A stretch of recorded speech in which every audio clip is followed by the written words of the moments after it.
Sobrang lala ngayon. Puro karamihan ng orders ngayon. Tinan mo, Hilelero. Puro pooling. Isang straight Hilera. Puro pooling ngayong Thursday. Dito yan sa sa area ng E. Rodriguez tsaka ng Diliman. Puro pooling pala sila dito, no? Kasi nakakuha na ako isang pooling dito. Tapos pahirapan makakuha ng isang regular. Tapos may mga priority, pero sobrang tsamba-tsamba lang. Tapos mauunahan ka ng mga account na sobrang lakas. Tignan nyo, puro pooling, oh. Di ko alam, siguro naka-apekto yung pagkaka-report sa akin. Kaya ang hina ng account ko ngayon. Kahit ilang beses akong may pagsabayan, kunyari nauna ako mag-swipe, tapos yung area nung pickup, 1 kilometer na lang sa akin. Natatalo pa rin ako kasi humina talaga yung account ko. Sobrang laki yung hinina niya. So, ayun, at okay na, nakakuha naman tayo ng dalawa dito.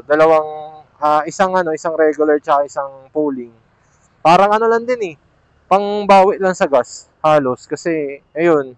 Pero okay na yun, at least, medyo makarecover yung account na merong order na nakukuha. Tapos siguro, bukas itatry natin na Gurami na tinatawag nito. Yung malapitan lang, mabilis lang, tatry natin yun tatry natin yun, magpa-rate sa mga customer lahat.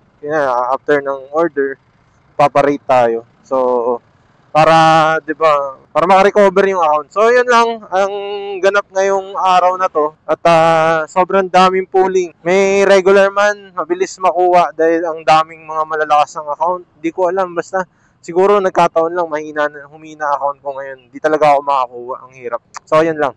Happy Thursday sa ating lahat.